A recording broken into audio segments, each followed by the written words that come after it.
오늘 말씀은 마태복음 27장 50절과 51절에 있는 말씀을 읽어드리면서 시작하려고 합니다. 예수께서 다시 크게 소리 지르시고 영혼이 떠나시니라. 이에 성소 휘장이 위로부터 아래까지 찢어져 둘이 되고.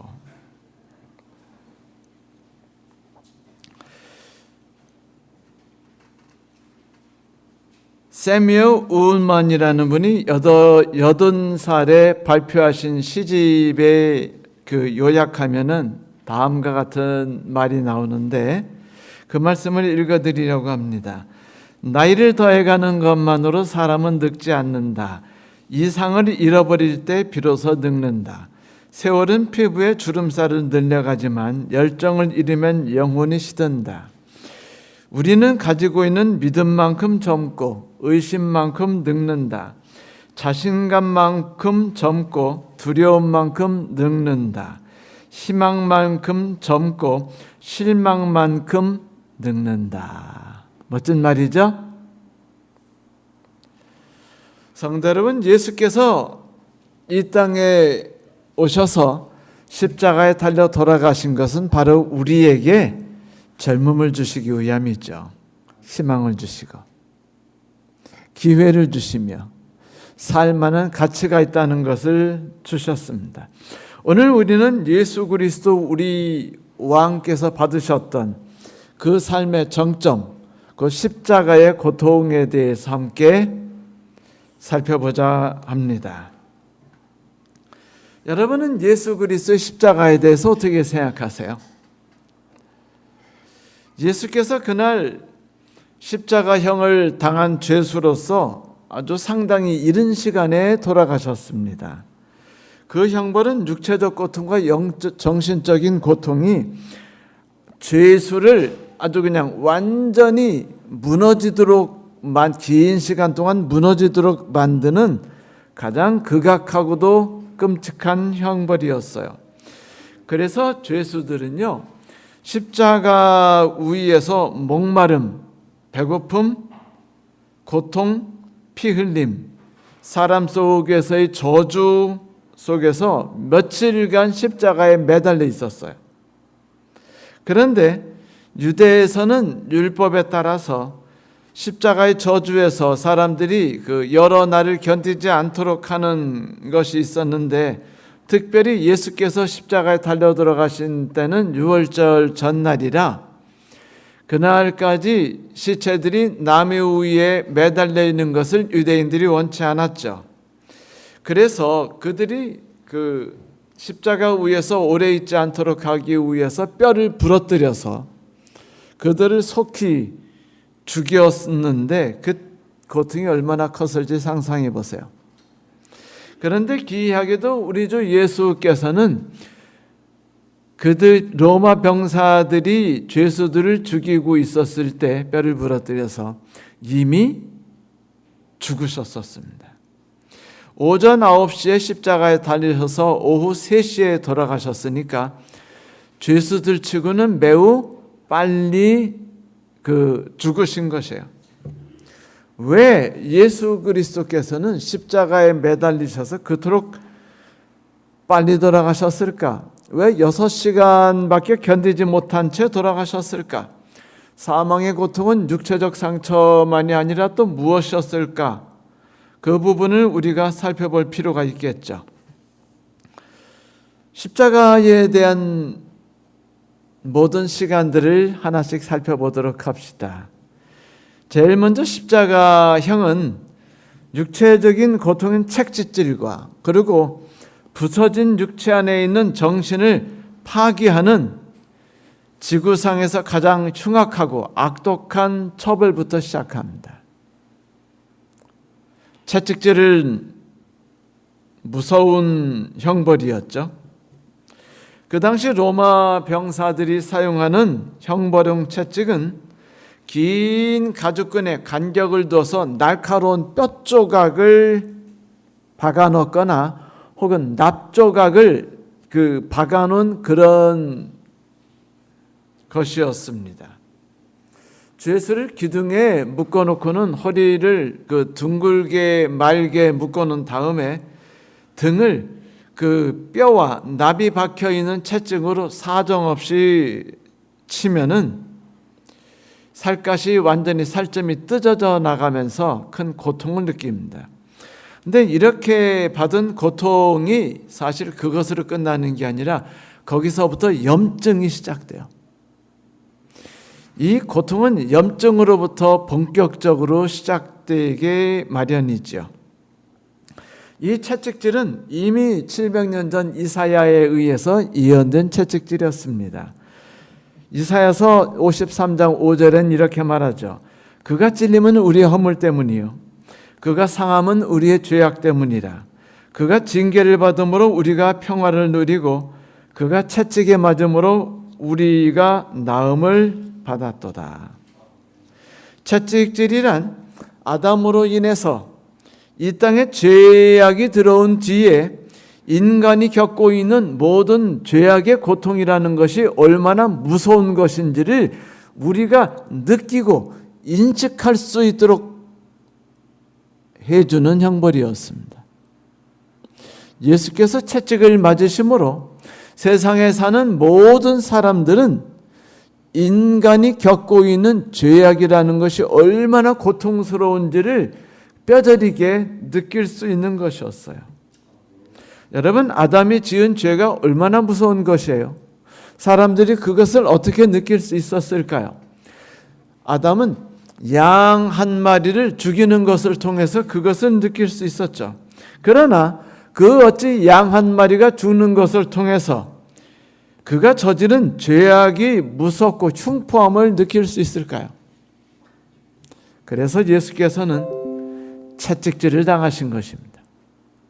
그래서 고통을 겪으신 것이죠. 그래서 죄악이라는 것이 우리 인간을 얼마나 해롭게 하며 얼마나 고통스럽게 하는지를 우리들이 느낄 수 있도록 해주기 위함이었어요. 채찍질을 마친 뒤에는 그들이 예수에게 가시로 만든 면류관을 씌웠죠. 이 가시는 6,000년 전에 아담이 하와와 함께 지은 죄로 인해서 이 땅에 형성된 가시로 만든 것입니다. 창세기 말했죠. 땅에는 가시덤불과 엉겅퀴가 무성하게 자랄 것이다. 인간의 삶에서 고통과 눈물과 시련은 이제 남의 것이 아니에요. 죄악으로 인해 고통당하는 모든 사람들에게 있어서 그들과 함께 존재하는 것은 가시입니다. 그런데 많은 그리스도인과 많은 사람들이 이 땅에서 꿈꾸고 살아가는 게 뭔지 아세요? 고통 없는 삶, 가시 없는 삶이에요. 그러나 그런 소망은요, 이 세상에서 인간이 꿀 수 있는 가장 부질없는 소망입니다. 여러분이 유튜브를 보시면 부자 되는 법에 대해 많이 나오죠? 근데 유튜브에 대해서 부자 되는 법을 잘 보세요. 거기를 보시다 보면 부자들이 다 훌륭해요. 부자들이요, 아주 그냥 고상한 꿈을 갖고 있고 고아한 정신을 가지고 있으며 건전한 상식을 가지고 아주 성공해서 돈을 벌어요. 다 사기고 다 거짓말입니다. 그들이 말하지 않는 게 있는데 부자들이 사기치고 거짓을 하며 남을 이용하고 남을 괴롭히며 남을 죽여서라도 돈을 번다는 것은 절대로 말하지 않아요. 그걸 말하면 세상 사람들이 돈 버는 거에 대해서 유튜브를 누가 보겠어요? 아무도 안 보죠. 돈을 벌기 위해서 도둑질을 해야 합니다. 돈을 벌기 위해 남의 것을 뺏으세요. 악한 생각을 과감히 가져야 됩니다라고 유튜브에서 말하면 아무도 그 유튜브 안 보죠. 그러나 세상은 그렇게 낭만적이지 않아요. 돈을 벌기 위해서는 악인이 돼야 되고 이 세상에서 살아가기 위해서는 죄악으로 인한 가시덤불의 찔림을 받아야 돼요. 예수께서 가시면류관을 그 머리에 쓰셔서 피가 흘리신 것은 인간이 저지른 죄가 인류에게 얼마나 큰 고통을 주고 있는지를 우리에게 가시적으로 느낄 수 있도록 하기 위해서였어요. 그러니 이것은 우리가 회피할 수 있는 게 아니라는 것입니다. 우리가 겪어야만 하는 것이에요. 우리가 영원히 피할 수 없습니다. 죽음을 피할 수 있으세요? 질병을 피할 수 있습니까? 외로움을 피할 수 있으신가요?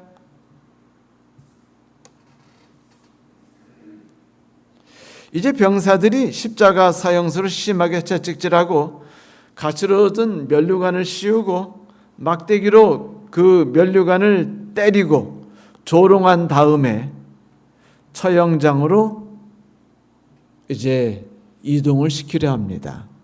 처형장으로 이동시키려면 로마인들이 준비할 게 있었는데 병정들이 먼저 세로 막대기를 처형장에다가 갖다 놔야 돼요.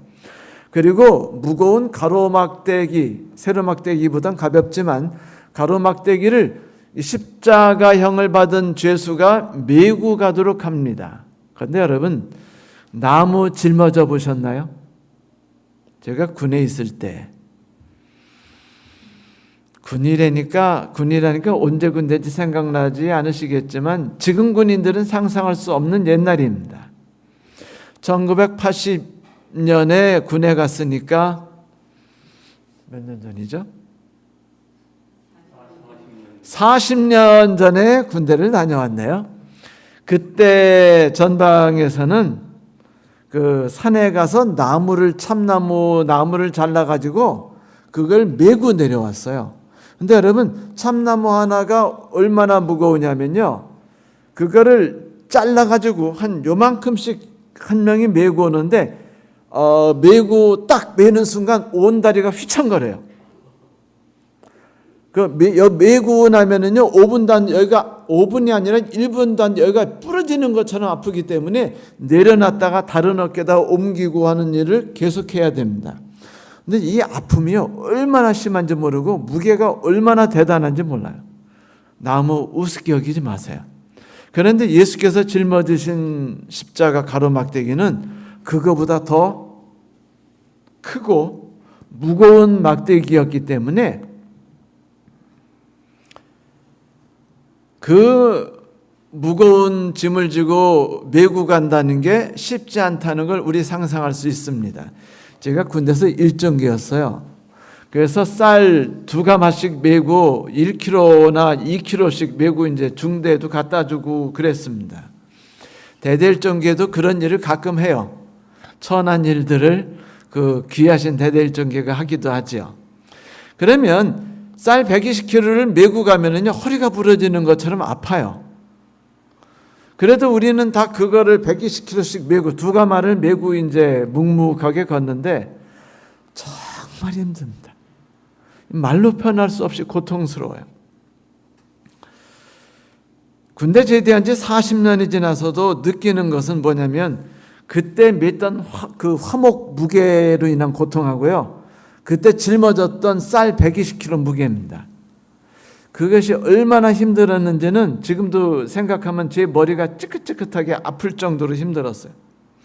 그런데 이들이 이것을 메고 가야 하는데 예수께서는 그 십자가를 메지 못하셨습니다. 왜였죠? 전날 밤새도록 재판을 받으시느라 밤을 꼴딱 새셨기 때문이었어요. 그것도 조롱과 멸시와 천대를 받으면서 이리 끌려다니고 저리 끌려다니면서 고통을 당하셨기 때문에 지치셨어요. 거기다가 채찍질을 심하게 맞으셨기 때문에 견딜 수 없을 정도였습니다.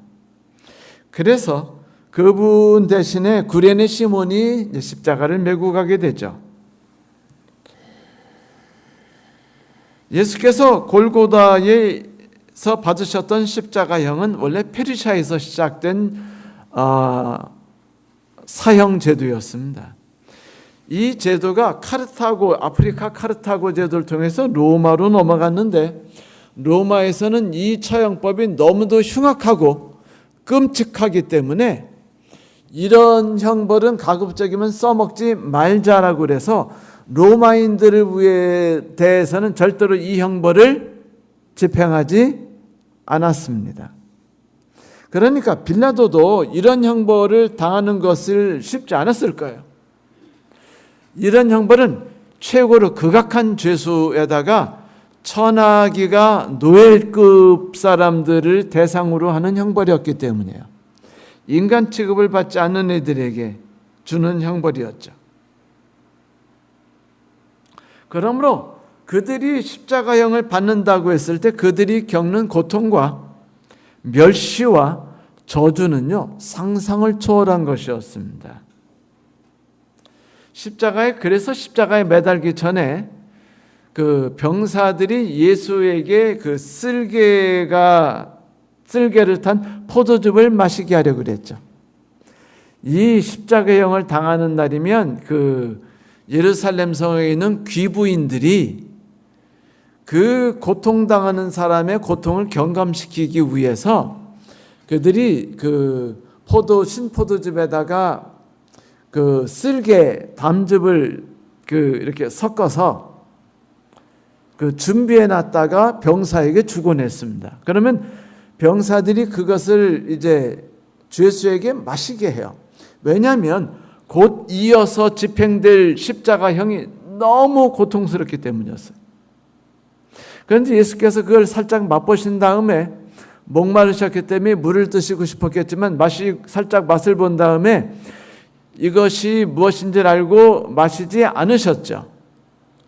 그 뒤에 병사들은 예수를 십자가에 못 박죠. 양쪽 손목의 관절과 발목에다가 그 못을 박는데 그 당시 AD 60년경에 있었던 그 유대 시대에서 발견된 십자가 처형하는 못이 발견된 적이 있어요. 근데 못이 우리가 보는 대로의 그 동그랗고 예쁜 형태의 못이 아니고 그 면도 아주 거친 그런 쇠로 만든 아주 거친 그런 못이었습니다. 그러니 그 못이 박힐 때 단순히 뚫고 들어가는 게 아니라 찢으면서 뚫고 들어가는 거예요. 여기가 또 무척 아픈 신경점이기 때문에 그 고통이 말할 수 없죠. 전신을 갈기갈기 찢는 고통이었습니다. 그렇게 못을 박은 다음에 십자가 구덩이에다가 십자가 세로막대기를 이제 기울여서 쿵 떨어뜨리면 몸무게와 나무 무게로 인해서 몸이 탁 내리게 되죠. 그때 이게 찢어져 내리기 때문에 그 고통은 상상을 넘어서는 거예요. 팔뚝의 모든 그 근육들이 뒤틀려 버려요. 그리고 찢어지고 피가 심하게 흘러내리죠. 그런데 예수께서 이 쓸개즙을 탄 신포도즙을 마시지 않으셨던 이유는 무엇일까요? 그것은 인간을 고통스럽게 하는 모든 죄악과 이제 예수께서 맞서 싸우셔야만 했기 때문이었습니다. 맞서 싸우시는 데 있어서 그런 것을 먹음을 통해서 회피하려 하지 않으셨기 때문에 고통을 회피하기 위해서 수면제를 먹는다든지 마약을 먹는다든지 하는 인간처럼 혹은 어떤 쾌락을 통해서 그것을 도피하려 하는 인간처럼 어떤 인간들처럼 예수께서는 그리하지 않으시고 그것을 오롯이 온몸으로 맡기를 바라셨던 것이었죠. 그것은 인간이 당한 모든 죄악의 무거운 짐, 그 무거운 무게를 진정으로 느끼려 하셨기 때문이었습니다. 그것을 온전히 느낄 뿐 아니라 그것과 맞서서 온전히 싸우려 하셨기 때문에 그래야만 그분께서 죄악과 싸우는 것이 진정한 싸움이고 죄악과 싸워 승리하시는 것이 진정한 승리가 될 수 있기 때문이었습니다. 우리는 항상 내가 당하는 고통을 누가 알냐라고 생각하죠. 하지만 예수께서 그날 십자가형을 받으실 때 그 신포도즙을 드시지 않았다는 그 성경을 읽을 때 우리는 예수께서는 모든 인류 역사에서 인간이 겪고 있는 죄악의 고통을 하나하나 다 맛보시려 했다는 사실을 기억할 수 있어야만 한다고 생각합니다. 이분이 겪으신 고통을 빌립보서에는 이렇게 말했어요. 내가 원하는 것은 이것입니다. 즉 그리스도를 바로 알고 그분의 부활의 능력을 체험하며 그분이 고통에 동참하고 그분의 죽음을 본받아 그런데 여기서 그분이 고통에 동참한단 말이 예수 그리스도께서 인간의 모든 고통에 동참하셨기 때문에 그 인간이 겪은 모든 죄악과 그 무게와 그 고통과 동참하셨다는 것을 그가 같이 느낌을 통해서 예수와 하나 돼서 그 부활의 즐거움을 맛보려 했다는 것이에요.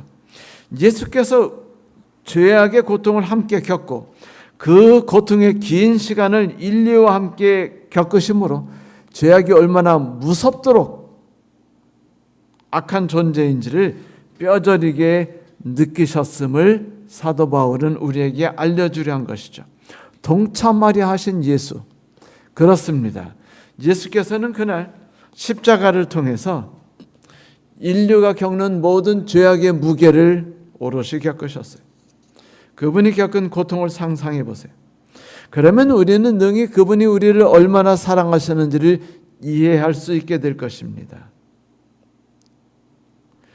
여러분, 고통을 겪고 있을 때 우리는요, 그제서 비로소 우리와 함께 고통을 겪으신 예수 그리스도의 사랑이 어떤 것인지를 이해하기 시작할 수 있어요.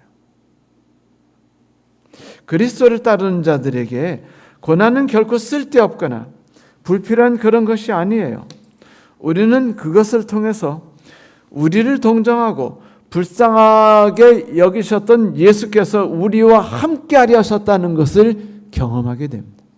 우리가 고통을 겪을 때 우리는 예수께서 우리와 가장 가까이서 함께 고통을 겪고 계시다는 것을 피부로 느낄 수 있어요. 그래서 그 시간이 그분이 우리와 함께 하시는 시간이라는 것을 알 수 있기 때문에 행복합니다. 사실 우리가 겪는 죄의 고통은요, 그냥 면역주사 맞는 정도입니다. 그 원래 고통을 예수께서 다 몸소 다 치르셨기 때문이죠. 그래서 이 고통에 대해서 선지자 이사야는 이렇게 말했습니다. 그는 사람들에게 숱한 멸시를 받았다. 우리마저도 그를 귀하게 여기지 않고 그를 얕보고 엽신여겼다. 그러나 사실은 그가 짊어지고 있는 모든 질병은 우리의 질병을 대신 짊어진 것이고 그가 겪고 있는 모든 아픔은 우리의 아픔을 대신 겪었던 것이다. 그런데도 우리는 그의 잘못으로 그가 하나님께 마땅한 징벌을 받아서 그처럼 온갖 고통을 겪고 있다고 생각하였다. 이제 십자가 고통이 3시간 정도 지났을 때 정오 12시가 되었습니다. 12시쯤 되자 하늘이 어둠이 깔리기 시작했어요. 온통 어둠이 깔려서 앞이 잘 보이지 않게 되었습니다. 여러분, 어둠에 깔리게 되면은 어둠 속에 있고 어떤 빛조차 없으면 마음속에 드는 생각이 어떤 생각이죠? 네? 두려움이에요. 또 뭐가 있을까요? 외로움입니다. 아빠가 옆에 있을 텐데, 아내가 옆에 있을 텐데, 엄마가 옆에 있었는데 그거를요 느끼지 못해요. 그럴 땐 어떻게 하죠? 아이들은 불이 없으면은 울어요. 소리를 지릅니다. 깨어나서 엄마하고 울부짖습니다. 왜? 어두울 때는 홀로라는 것을 깊이 느끼기 때문이에요. 외로움을 느낍니다. 마치 죄악이 모든 인류를 분리시켜 가지고 어둠 속에 빠뜨렸던 것처럼 이제 예수께서는 죄악의 무서움이 어떤 것인지를 하나님이 내려깔아 놓으신 어둠을 통해서 그것을 가장 가까이 피부로서 그걸 느끼기 시작하신 거예요. 그래서 하나님께서 그 땅을 어둠으로 가득히 누르셨던 것이었습니다. 그러니 예수께서 그때 고통을 견딜 수 있었던 것은 날이 환했고 희망이 보였고 고통스럽지만 햇빛이 있었고 자기를 바라보며 눈물을 흘리는 어머니 마리아가 있었고 그리고 자기를 내려다보시는 하나님을 느낄 수 있었기 때문이었는데 어둠이 내리자 어머니가 보이지 않았어요. 자기를 바라보고 우는 안타까워하는 사람들도 보이지 않았고 그리고 자기를 위해서 온 힘을 쏟아주시는 하나님들과 천사를 느낄 수가 없는 것이었어요. 이게 죄악이 인간에게 주는 가장 무서운 무서움입니다. 인간이 죄악으로 인해서 고통받는 가장 무서운 형벌이에요. 사람들이 결혼했을 때도 남편이 자기와 함께 한다고 느끼지 못하죠. 시부모가 자기 마음에 함께 한다고 느끼지 못하죠. 그래서 자기를 괴롭힌다고 생각하는 거예요. 직장 동료가 나와 함께 한다고 느끼지 못해요. 왜 그렇게 느끼죠? 죄악 때문입니다. 그것이 바로 어두움이에요. 예수께서 그날 가장 빽빽한 어두움 속에서 홀로 십자가에 매달리셔서 그 3시간을 버티셨습니다. 그러니 그분이 어두움 속에서 부르짖을 부르짖음이 무엇밖에 없었을까요? 엘리 엘리 라마 사박단이었습니다. 나의 하나님 어찌하여 나를 버리셨나이까? 보이지 않고 느끼지 않는 것이 어떤 것인지를 예수께서는 그날 그 시각에 뼈저리게 느끼신 것이었어요. 모든 인류에 살아가는 모든 인류 인간들이 겪고 있는 외로움과 그 외로움으로 인해서 겪고 있는 슬픔과 고통을 예수께서는 그날 가장 깊숙이서 경험하셨던 것이었습니다. 성도 여러분, 예수께서 우리 고통을 겪으셨을까라고 생각되거든. 그분이 어두움 속에서 외치신 비명소리를 들어보십시오. 엘리 엘리 라마 사박다니. 이 말씀은 사실은 시편 22편에 나오는 다윗의 고통의 부르짖음이었죠. 나의 하나님 어찌하여 나를 버리십나이까? 어찌하여 그토록 멀리 계셔서 살려달라고 울부짖는 나의 애타는 간구와 신음소리를 듣지 않으십니까? 내가 하나님을 향해서 섰는데 저놈의 왕은 끊임없이 나를 괴롭히고 내가 왕을 위해서 아무리 선의를 베풀어도 끝없이 나에게 악의를 베풀어요. 주변 사람들은 끊임없이 나를 배반하고 나를 괴롭힙니다. 내 아내는 나에 대해서 뒷발을 들었습니다. 아무도 내 편이 아닌 것 같고 모두가 나를 괴롭히고 하늘마저도 나를 버린 것 같아요. 그래서 다윗이 너무 고통스러워서 견딜 수 없어 그가 노래한 시가 바로 이 시였습니다.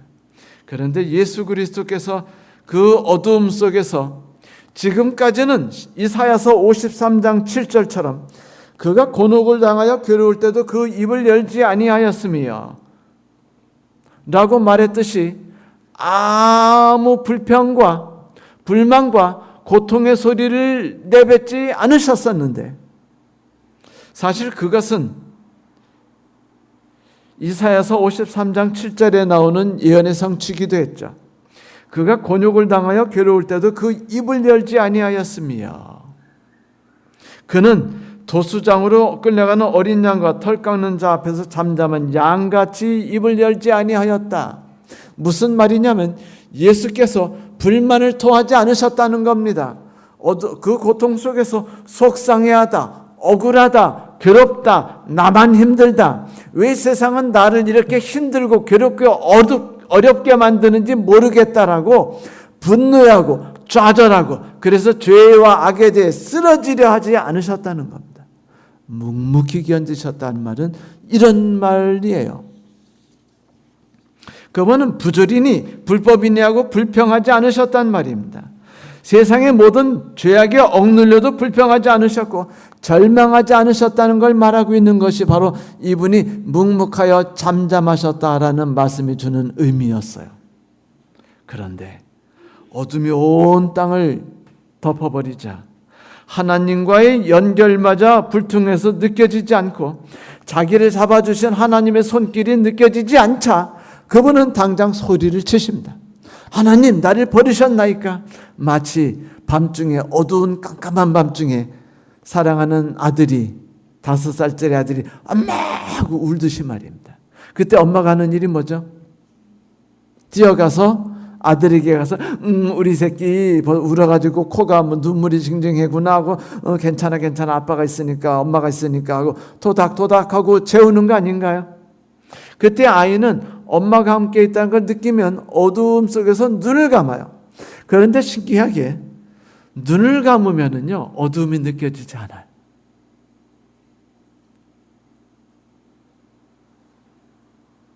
오로지 내 옆에 있는 아버지의 따뜻한 손길이나 어머니의 따뜻한 손길만 느끼고 그 꿈속에서 희망을 노래하고 희망을 그림 그리는 일이 그에게 닥칠 뿐이죠. 그래요, 성도 여러분. 예수께서 가지셨던 침묵의 시간은 사랑의 인내였지만 사람들이 예수를 조롱하고 핍박할 때 예수께서 묵묵하셨지만 어둠 속에서 그분이 부르짖으셨을 때 그것은 모든 인류에게 죄악이라는 것이 얼마나 무서운 것인지를 실감할 수 있도록 하는 또 하나의 산 증언이었습니다. 여러분, 죄악은 어두움이에요. 죄악은 분리입니다. 그 죄악은 우리를 홀로 있게 만드는 것이에요. 그래서 우리가 말하죠. 항상 남편이 나와 함께하지 않아. 남편은 내 고통을 몰라. 남편은 내 마음을 어려움을 이해하지 않아.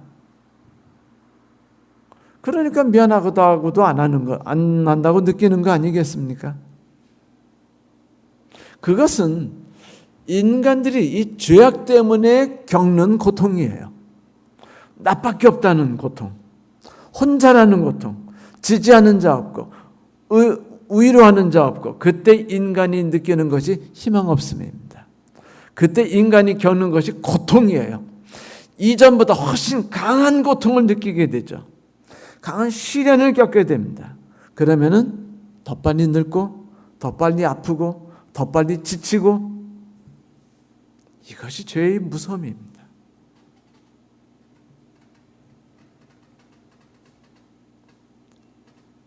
그러니 성도 여러분, 예수께서 엘리 엘리 라마 사박다니라고 부르셨던 그 부르짖음은 인간이 지고 있는 죄악의 무게가 얼마나 무거웠던 것인지를 예수께서 함께 동참하셨고 그 고통으로 인해서 함께 부르짖으셨다는 것을 우리가 함께 기억했으면 좋겠습니다.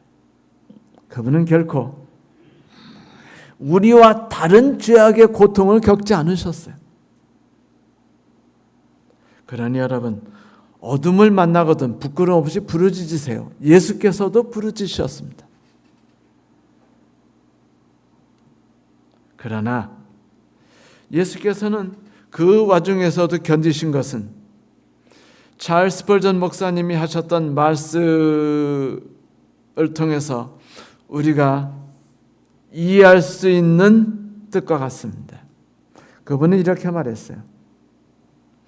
하늘에서 면류관을 쓰게 되는 영광은 십자가를 지지 않은 자에게는 없다.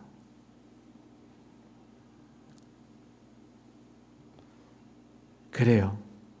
예수 그리스도께서 십자가의 형벌과 고통을 짊어지셨기 때문에 그분이 하늘의 영광을 얻으실 수 있었고 세상의 모든 가시덤불과 가시를 제거할 수 있었던 것이에요.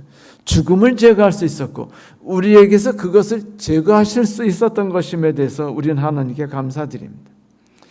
시인 박두지 씨는 갈보리의 노래 2에서 그 고통이 어떤 것인지를 이렇게 노래했어요. 마지막 내려덮은 바위 같은 어둠을 어떻게 당신은 버틸 수 있었는가? 뜸물 같은 치욕을, 불붙는 분노를, 에어내는 비애를, 물새 같은 고독을 어떻게 당신은 견딜 수 있었는가? 꽝꽝 쳐 못을 받고 창끝으로 겨누고 채찍질에 때리고 입 맞추어 배반하고 매어 달아 죽이려는 어떻게 그 원수들을 사랑할 수 있었는가? 어떻게 당신은 강할 수 있었는가? 파도같이 밀려오는 승리의 욕망을 어떻게 당신은 버릴 수 있었는가? 어떻게 당신은 패할 수 있었는가? 어떻게 당신은 약할 수가 있었는가? 어떻게 당신은 이길 수가 있었는가? 방울방울 땀에 젖는 스스로의 혈적으로 어떻게 만민들이 살아날 줄 알았는가? 어떻게 스스로가 신인 줄 믿었는가? 커다랗게 벌려진 당신의 두 팔에 누구나 달려들어 안길 줄 알았는가? 엘리, 엘리, 엘리, 엘리. 스스로의 목숨을 스스로가 메어달아 어떻게 당신은 죽을 수가 있었는가? 신이여, 어떻게 당신은 인간일 수가 있었는가?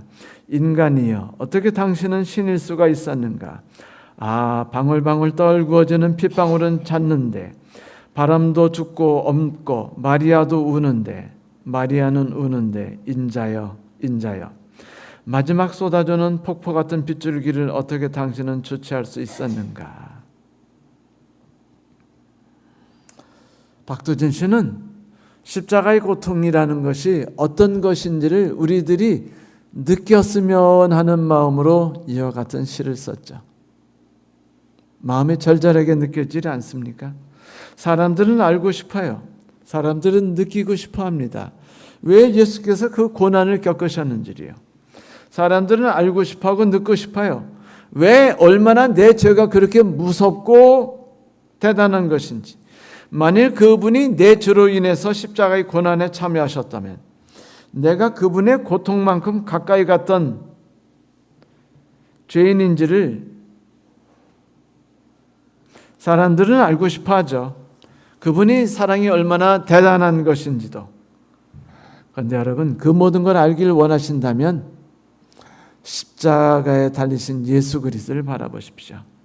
그것만이 우리가 그분이 겪는 고통이 얼마나 큰 것인지와 죄악의 무서움이 얼마나 참혹스러운 건지를 깨달을 수 있을 것입니다. 이제 어두움이 끝나자 마지막에 그 마태는 예수께서 한마디 외치시는 이야기를 담담히 적어요. 다 이루셨다. 그리고는 고개를 떨구고 죽으셨습니다. 이제 십자가의 희생으로 인해서 예수께서 인류에게 새로운 삶을 주셨지만 예수께서 십자가에 달려 돌아가시기 전에 예수께서 큰 소리로 외치셨다고 말했어요. 그런데 마태는 외치심의 내용을 말하지 않았어요. 그냥 외치셨다라고 말했습니다. 여러분, 외쳤다라고 말할 때는 어떤 의미들이 포함되어 있죠? 고통스러울 때 외칩니다. 분노할 때 외치죠. 그러나 어떤 외침도 있죠? 외침 중에 가장 큰 외침이 뭐죠? 승리의 외침입니다. 승리의 외침은 메아리쳐 온 땅을 퍼지는 법이에요. 그날 예수 그리스도께서는 모든 고난을 통과하셨죠. 그래서 인간에게 내일을 주셨어요. 그 모든 걸 견디셨습니다. 우리에게 희망을 주기 위해서, 죽음과 권세가 우리를 더 이상 지배하지 않도록 하기 위해서, 유월절 어린 양의 피가 우리에게 내일을 주기 위해서 그분께서 십자가의 모든 고통을 견디시고 어둠 속에서 3시간이나 죄악과 홀로 맞서 싸우셨습니다. 아버지 없이요. 그리고 이제 그 모든 것을 이기고 죄악을 맛보신 다음에 죄악에 쓰러지지 않고 그 속에서 하나님의 사랑을 오롯이 붙잡았을 때 그분은 당신의 생명이 다하게 되었다는 걸 느끼십니다. 이제 당신의 생명을 인류를 위해 드릴 수 있다는 결심에 대해서 자신감을 갖게 됐죠. 그리고 그분이 승리의 함성을 외치십니다. 다 이루었다. 다른 성경엔 그렇게 말했어요. 다 이루었다. 그래요. 다 이루었습니다. 그분이 드디어 모든 죄악과 싸워서 승리하셨어요. 모든 인류의 마음을 다시 하나님께 돌이키셨습니다. 죄악의 무서움을 세상에 드러내는데 이기셨어요. 승리하셨습니다. 죄를 극복하고 정복하는 데 승리하셨어요. 그러므로 모든 일을 다 이루셨어요. 기쁘시지 않겠습니까? 모든 일을 이루셨으니 함성을 지려야 하지 않겠습니까? 그래서 그분이 함성을 지르신 거예요. 다 이뤘다. 마태는 다 이뤘단 말까지도 아까웠어요. 그 말이 쓰는 것이 분위기를 줄일 거라고 생각했어요. 그래서 마태는 말하기를 그분이 외치셨다, 함성을 지르셨다 라는 말로 표현했습니다. 여러분, 함성을 지르셨다. 이 말씀을 읽거든 그 말씀이 내포하고 있는 것이 어떤 것인지를 상상하시고 하나님의 승리에 대해서 감사하시기 바랍니다. 우리가 겪었던 모든 죄와 맞서 싸우셨어요. 그리고 승리하셨습니다. 그 죄가 뭐죠? 시어머니의 괴롭힘입니다. 남편의 무식함이에요. 형제의 무관심이고 이기심입니다. 직장인 동료의 왕따예요. 학교 동료의 빵 셔틀입니다. 푸틴 대통령의 인류 대학살이고 그 학살로 인해서 온몸을 닥치고 울부짖는 어느 어머님이요, 어느 여인입니다. 어떤 아이예요. 그렇게 우리 모두와 맞붙이시고 우리를 괴롭히는 모든 것들이 악이가 죄악입니다. 그런데 우리의 왕 예수께서 이 어둠 속에서, 그 어둠 속에서 하나님도 느껴지지 않는 데서 홀로 죄악과 싸우셔서 이기신 것이에요. 그건 뭘 말합니까? 죄악에 억눌려서 쓰러지고 싶을 때, 포기하고 싶을 때, 지쳐버렸을 때, 그냥 세상에 그냥 내맡기고 싶을 때 그것을 견디고 이겼다는 것입니다. 하나님이 느껴지지 않을 때 하나님을 붙든다는 것만큼 대단한 결심이 또 있나요? 대단한 의지를 또 발견할 수 있습니까? 이것이 바로 죄와 싸워 승리한 것이 무엇인가를 말하는 것입니다. 그래요. 그분께서 그렇게 싸워 이기셨습니다. 그분께 싸워 승리하신 건 지지자가 없이, 손을 잡아주는 자가 없이 싸워 승리하신 승리였어요. 그분께서 싸워 승리하신 것은 모든 상처와 고통에서 이김이었습니다. 그분께서 싸워 승리하신 것은 우리가 잃어버렸던 모든 희망을 되찾으려는 싸움에서의 승리였어요. 그 모든 전쟁이 마쳤고 그 모든 싸움에서 이겼으니 함성이 외쳐지는 건 당연한 것이 아니겠어요? 성도 여러분, 지금 이 땅에서는 지금도 쉬지 않고 예수 그리스도 우리의 승리의 왕이 외치는 함성이 울려 퍼지고 있습니다. 다 이뤘다라는 놀라운 외침 말입니다.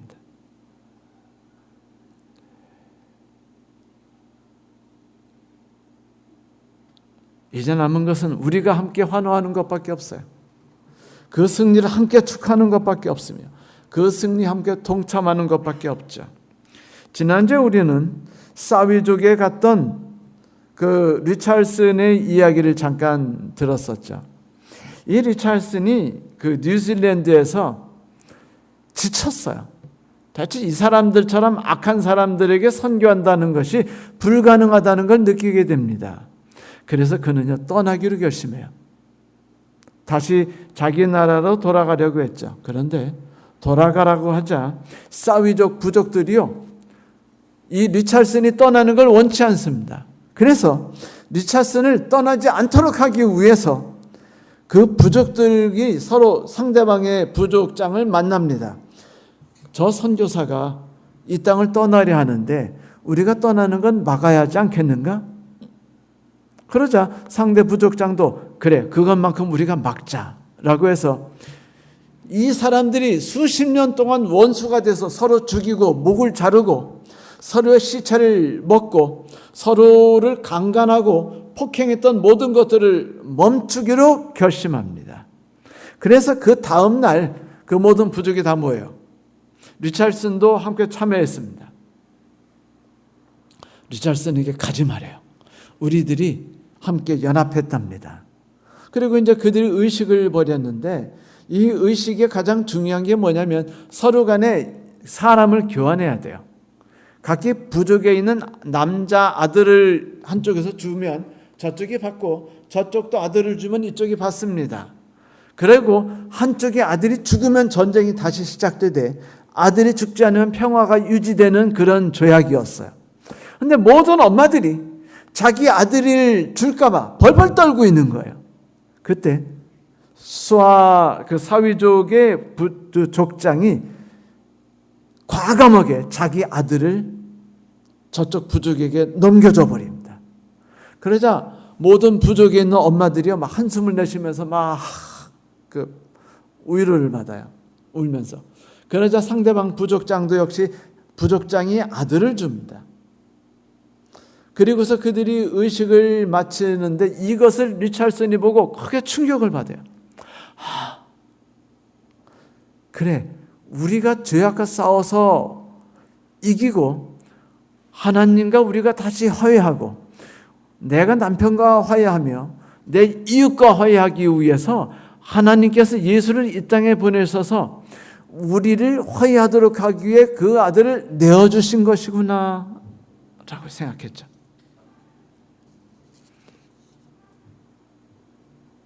그러자 이 더는요 깊은 감동을 받은 뒤에 거기에 머물러 살면서 하나님의 복음을 전하기로 결심합니다. 그 아들하고 딸하고 아내하고 말이죠. 결국 수십 년 뒤에 그 모든 부족이 완전히 다 그리스도인들이 되었기 때문에 저게 사라졌대요. 상대방의 목을 자르거나 상대방의 고기를 먹거나 상대방을 비겁하게 뒤서 찌르거나 그 비겁하게 하는 것이 정이라고 생각했던 모든 마음을 버리게 되었답니다. 예수께서 주신 힘과 능력이었죠. 성도 여러분, 이사야서 53장 11절에 이런 말씀이 있습니다. 주께서 이르시기를 모든 고통을 다 겪으니 그는 자기 영혼이 애쓰고 고통당함으로 얻어진 결과를 보고 매우 흡족하게 여길 것이다. 그렇다. 이제 나의 의로운 종이 자기의 지식으로 많은 사람을 의롭게 하였고 또 그들의 죄악도 친히 담당할 것이다. 사랑하는 성도 여러분, 이렇게 예수께서는 우리의 왕이 되신 것입니다. 그분이 우리의 진정한 왕이 된 것은 십자가 위에서 당신의 모든 삶과 생명을 유월절 어린 양으로 들이셨기 때문인 것이요. 십자가의 고통이 무엇이냐고요? 그렇거든 그분이 채찍질을 받으셨던 것과 십자가 고통을 당하셨던 것과 그 무서웠던 어둠과 그분의 승리의 함성을 기억하시기 바랍니다. 그렇게 되면 우리는 우리가 당하는 모든 고통이 그분의 고통이 되었다는 걸 느끼게 되고 그분이 우리의 고통에 다 동참하셨다는 걸 알게 되므로 우리의 얼었던 마음이 녹아내리는 것을 느끼게 될 거예요. 희망 없었던 우리가 희망을 갖게 될 겁니다. 죄악으로 인해서 지쳐 쓰러지려고 하는 나의 마음이 새로운 희망으로 갖게 될 거예요. 우리가 모두 그런 삶을 겪게 되기를 간절히 바랍니다. 오늘 말씀을 마치겠습니다.